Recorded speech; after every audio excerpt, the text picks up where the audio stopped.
मेरे YouTube साथियों, आज हम लोग एक नया वीडियो लाने का प्रयास करेंगे। एक नया वीडियो ला रहे हैं हम लोग, जो आप देखेंगे परमाणु से संबंधित। परमाणु के बारे में हम लोग आज पढ़ेंगे। परमाणु क्या है, परमाणु की परिभाषा पढ़ेंगे हम लोग। परमाणु किसे कहते हैं, पहले परिभाषा जानेंगे, उसके बाद हम परमाणु के बारे में बताएंगे और सारी क्या चीजें हैं उसमें। जैसे परमाणु की परिभाषा देते हैं तो कहते हैं परमाणु एक किसी पदार्थ का वह सूक्ष्मतम कण है जो रासायनिक अभिक्रिया में भाग लेता है परंतु स्वतंत्र अवस्था में नहीं रहता है। परमाणु किसी पदार्थ का एक सूक्ष्मतम कण है जो रासायनिक अभिक्रिया में भाग लेता है परंतु स्वतंत्र अवस्था में नहीं रहता है। परमाणु का जो त्रिज्या होता है वह लगभग 10⁻⁻10 मीटर की कोटि का होता है। 10⁻⁻10 मीटर की कोटि का होता है और इस परमाणु के ठीक मध्य में एक धनावेशित भाग होता है, ठोस धनावेशित भाग होता है, जिसकी त्रिज्या लगभग 10⁻⁻15 मीटर की कोटि का होता है। इसमें जो है परमाणु में प्रोटॉन होता है और न्यूट्रॉन होता है। इस परमाणु के बाहर विभिन्न कक्षाएं होती हैं। इन विभिन्न कक्षाओं में इलेक्ट्रॉनों का वितरण होता है। अब इलेक्ट्रॉनों का वितरण किस प्रकार से होता है, इस पर तमाम सारे विद्वानों ने या वैज्ञानिकों ने अपना अपना मत प्रस्तुत किया है और इस सब पर चर्चा हम लोग फिर कभी करेंगे। लेकिन आज हम लोग सिर्फ और सिर्फ परमाणु के बारे में जानेंगे कि परमाणु क्या है। परमाणु किसी पदार्थ का वह सूक्ष्मतम कण है जो रासायनिक अभिक्रिया में भाग लेता है परंतु स्वतंत्र अवस्था में नहीं रहता है। तो स्वतंत्र अवस्था में नहीं रहता है अर्थात हम कह सकते हैं कि यह बहुरूपिया की तरह है। बहुरूपिया आपने देखा होगा। बहुरूपिया क्या है? बहुरूपिया एक बार में, एक दिन में, 1 घंटे या 2 घंटे में वह कई अपना रूप चेंज कर लेता है। इस चौराहे पर आप देखेंगे किसी और रूप में रहेगा, दूसरे चौराहे पे जाएंगे धोती कुर्ता पहन लेगा, तीसरे चौराहे पर जाएंगे साड़ी पहन लेगा, कुछ और पहन लेगा, कुछ दैत्य टाइप का बन जाएगा। तो इस तरह से बहुरूपिया जो है अपना एक रूप से दूसरे रूप में परिवर्तन करता रहता है। सेम इसी तरह से यह परमाणु है। परमाणु जो है एक रूप से दूसरे रूप में चेंज होता रहता है अर्थात अपने गुणों का परिवर्तन करता रहता है। तो इस परमाणु के बारे में हम जानते हैं। इस परमाणु की ये जो पूरा एक परमाणु है, इसका रेडियस जो होता है यहाँ से लेकर के यहाँ तक इसका रेडियस होगा और यह रेडियस जो होगा इसका 10⁻⁻10 मीटर की कोटि का होगा और ये इसका नाभिक होता है, इसको हम नाभिक कहते हैं। ये नाभिक होता है इसका। ये नाभिक में प्रोटॉन और न्यूट्रॉन होते हैं। इसका जो त्रिज्या होता है, इसका जो रेडियस होता है, यह 10⁻⁻15 मीटर की कोटि का होता है। अब देखिए इसमें प्रोटॉन जो होता है ये धनावेशित होता है और ये बाहर इसके इलेक्ट्रॉन जो इसमें वितरित होते हैं, यह इलेक्ट्रॉन जो होते हैं वह ऋणावेशित होते हैं। यहाँ पर न्यूट्रॉन जो होता है ये उदासीन कण होता है। न्यूट्रॉन जो है उदासीन कण होता है और ये परमाणु जो होता है यह भी परमाणु भी उदासीन कण है। परमाणु उदासीन कण होता है। इस पर आवेश का यानी कोई चार्ज इस पर नहीं होता है। तो इस प्रकार से यह वैद्युत क्षेत्रों में कोई प्रभाव नहीं डालता है। जो भी प्रभाव डालता है वह इलेक्ट्रॉन और प्रोटॉन डालता है। यहाँ पर हम यह भी जानते हैं कि जितने प्रोटॉन होते हैं उतने ही इसमें इलेक्ट्रॉन होते हैं।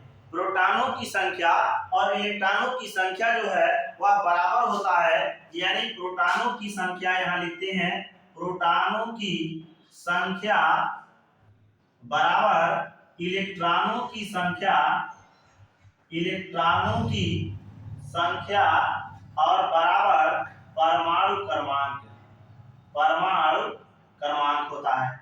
तो परमाणु क्रमांक जो किसी तत्व का होता है वह इसी इलेक्ट्रॉन और प्रोटॉन पर निर्भर करता है। जितने इलेक्ट्रॉन प्रोटॉन होंगे, जितने अधिक होंगे उनका परमाणु क्रमांक अधिक होगा। इलेक्ट्रॉन प्रोटॉन की संख्या कम होगी उसमें, उसका परमाणु क्रमांक जो होगा वह कम होता है। अब देखिए यह इलेक्ट्रॉन इसके चारों तरफ जो है विभिन्न कक्षाओं में गति करते हैं। इनका एक ऊर्जा स्तर होता है, आगे चल करके हम लोग इसको ऊर्जा स्तर के बारे में भी इसके पढ़ेंगे। तो इसका ऊर्जा स्तर जो होता है यह जो है एसपीडीएफ के रूप में हम जानते हैं।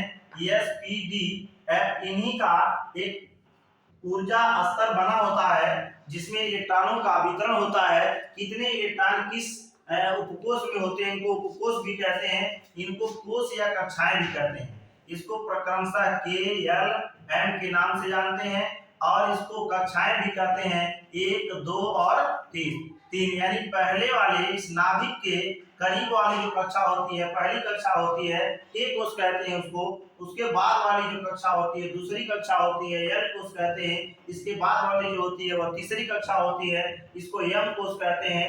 इस कोष में उपकोषों की संख्या एसपीडीएफ के रूप में होती है। इसका वितरण किस प्रकार से होता है ये हम लोग नेक्स्ट वीडियो में देखेंगे कि किस प्रकार से इलेक्ट्रॉनों का भरना एसपीडीएफ उपकोषों में होता है जो कि उसके ऊर्जा स्तर को बनाते हैं।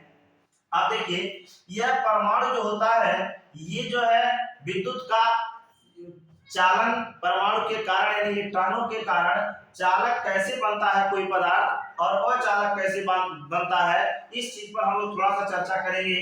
ये क्या कहते हैं वैद्युत जो आपका जानना है, ये चूंकि पूरा पार्ट जो है केमिस्ट्री से जुड़ा हुआ है और ये फिजिक्स से भी जुड़ा हुआ है, तो मैं जो इसमें आपको वर्णन करूंगा जो बताऊंगा ये फिजिक्स से जुड़ी हुई बातों को ही बताऊंगा। क्या है इसमें देखिए यह आवेशित कैसे होते हैं, कोई पदार्थ आवेशित कैसे हो जाता है, इस परमाणु के आधार पर हम इसको समझ सकते हैं। जैसे जब ये इलेक्ट्रॉन जो है अपनी विभिन्न कक्षाओं में घूमते हैं तो ये एक ऊर्जा उनके पास होती है और उस ऊर्जा के तहत जो है इसमें घूमते रहते हैं। किसी समय ये ऊर्जा अगर अपना त्याग करते हैं तो ये निचली कक्षा में आएंगे, अगर इनको ऊर्जा दी जाती है तो ये ऊपर वाली कक्षा में जाएंगे। मान लेते हैं यह इलेक्ट्रॉन है, इसको अगर हम ऊर्जा देते हैं तो ये अगली कक्षा में चला जाएगा। जैसे ये ऊर्जा पाएगा अगली कक्षा में जाएगा, अगली कक्षा में जा करके यह तुरंत जो है वहां रुकता नहीं है, पुनः वापस आ जाता है। जब ये वापस आता है तो वह ऊर्जा का उत्सर्जन कराता है, उत्सर्जन करता है। जब यह निचली कक्षा से ऊपर वाली कक्षा में जाता है इस अवस्था को इस इलेक्ट्रॉन की उत्तेजित अवस्था कहलाती है और वहां से जब ऊर्जा का वापस आता है तो ये ऊर्जा का उत्सर्जन करता चला आता है। ये मात्र वहां पे 10⁻⁻8 सेकेंड तक लगभग जो है रुकता है और उतने सेकेंड के बाद ये पुनः वापस आ जाता है। इस प्रकार से किसी भी कक्षा की इलेक्ट्रॉन अगली कक्षा में जाता है तो आता है, पुनः जो है जाता है या आता है। ये तब होता है जब ऊर्जा इसको दी जाती है या ऊर्जा कहीं से मिल जाता है तभी ऐसा होता है, नहीं तो वह अपनी उसी कक्षा में घूमता रहता है।